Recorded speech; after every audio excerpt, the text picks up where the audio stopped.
The power clean is one of the biggest cheat codes to increasing your vertical, but most people don't want to do them because they don't think it's worth it due to injury and because it's also hard to learn.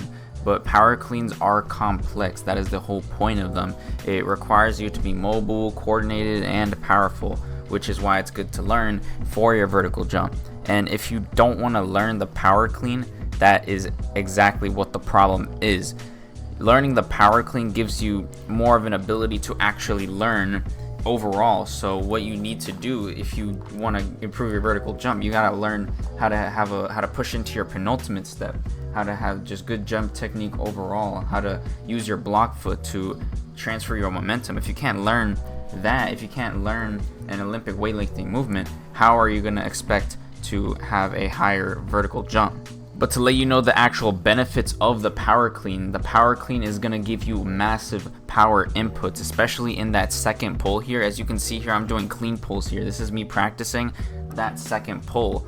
The first part of it, when I really thrust my hips forward, you're going to see I am kind of trying to jump as high as I can here. I'm trying to use as much power output as I can, which is exactly what you're doing when you're jumping. If you've ever jumped maximally or done anything just maximally, sprinted, you really have to neurologically prepare yourself to sprint as fast as you can, to jump as fast as you can. It's exactly what you're doing in a power clean. In that second pull, you're trying to jump as high as you can. You're really trying to produce as much force in a short amount of time as you can. So that's why it translates so well if you're a 1 or 2 foot jumper, because of that neurological aspect. Another good reason to add this into your training is because you can add this into your training without frying your nervous system, without exhausting yourself, without really fatiguing yourself too much to the point where you can't even practice your jumping. And there's a good chance that the person watching this, anybody who's watching this, is not gonna be an Olympic weightlifter. So your goal is not to get the strongest power clean.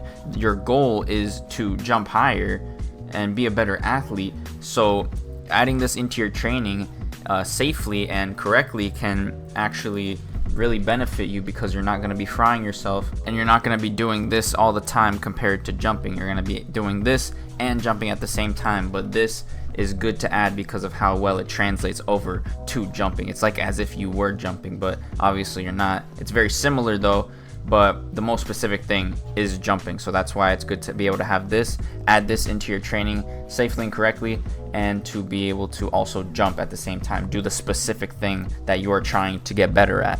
With that being said, I've already mentioned how well it translates to your vertical jump. The other reason why it translates so well is because of the movement pattern that you're going in. You're moving the barbell in a vertical motion, which is exactly what you're doing in a vertical jump. You are vertically moving upwards, and what you are also doing is you're going into triple extension as well. So that triple extension going upwards is very similar. I could show you an example here. As I put this in slow motion for you guys, you're gonna notice at the same exact time there, the hip, ankle, and knee are flexing to get that vertical jump and to get that power clean. It's also good to note that the power clean is a movement that you will have to train for. So you can't just implement the power clean. You gotta train it by doing movements just like this. The clean pull right here, I'm doing a pause right there, and you also can do it by working on your hang cleans right here. But these movements also give you similar benefits, since we're literally working on different parts of the power clean, which hence will make your power clean better, hence making your vertical jump better. So for 1 foot jumpers, power cleans are beneficial due to the neural drive and coordination, since that is mainly what 1 foot jumpers are doing. 1 foot jumpers are more elasticity, tendon specific, so that is why doing this will improve your 1 foot jumping, because of that neural aspect and the coordination, since you do have to be very coordinated with 1 foot jumps. And for 2 foot jumpers, it is beneficial due to the time interval that it takes to produce that power. In the example that I showed you earlier, you could see that in that 2 foot jump and in the power clean, they were producing that force in about the exact same time, and both producing maximal force. So those really translate very well together in both 1 foot jumping and 2 foot jumping.